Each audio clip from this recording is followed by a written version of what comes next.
السلام عليكم، أتمنى الجميع بخير. صحة فطوركم متابعينا الكرام. بعد ما شفنا رحلة فيديو الإمام الجزائري مع القطة اللي بدلته بأغلى قبلة في العالم، وكيف انتقلت الحادثة من شرق الجزائر إلى العالمية، وكيف خرجوا لينا مؤخرا أنصار العلمانية والملحدين يتهجموا على إمامنا وليد على شاكلة هذا الإنسان. واحد المصلي طلعت قطة فوق منه لأن شمت ريحة الدجاج في فمه كافة.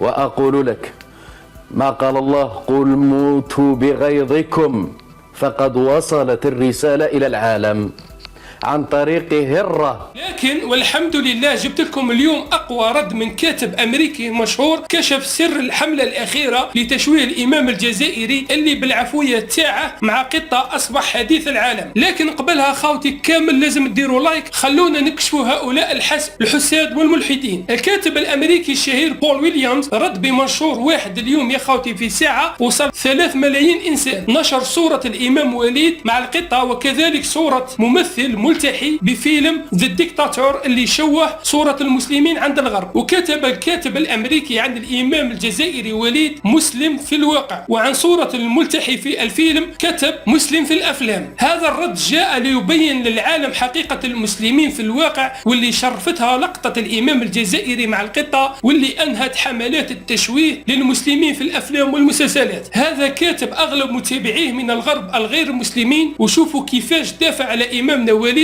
ومن بعد يخرجوا لنا عرب يدعوا الإسلام ويهاجموا في إمامنا، وهو من مخير فيهم ما كانش يهاجم في المسلسلات اللي كانت تشوه في صورة المسلمين. هنا تعرفوا باللي أعداء الإسلام أكثرهم راهم بيناتنا متخبيين، لكن كما قلت من قبل بأن الشيخ وليد نصره الله بقطة، حتى الغير مسلمين الأجانب يشاركوا يصوروا ويدافعوا عليه ويفتخروا به. وإحنا تلقى بعض العباد يقولوا القطة شمت ريحة الدجاج، واحد ما نعرف واش يقول، والآخر يقول راكم دايرين من الحادثة قصة كبيرة، وهي راهي أمامكم. الغرب والغير مسلمين راهم يشاركوا في القصة وفي صور الإمام وليد ودايرينها حاجة كبيرة، لكن الأعداء والحساد ما قدروش يتحملوا يخرجوا في غلهم وحسدهم ضد الإمام اللي الآن رفض حتى يدير تصريح واحد على اللقطة، حب يخليها عفوية، لكن ربي سبحانه وراه مخليها متصدرة الترند العالمي إلى اليوم رغم أنف الحاقدين والغيورين والحسودين وأعداء الدين.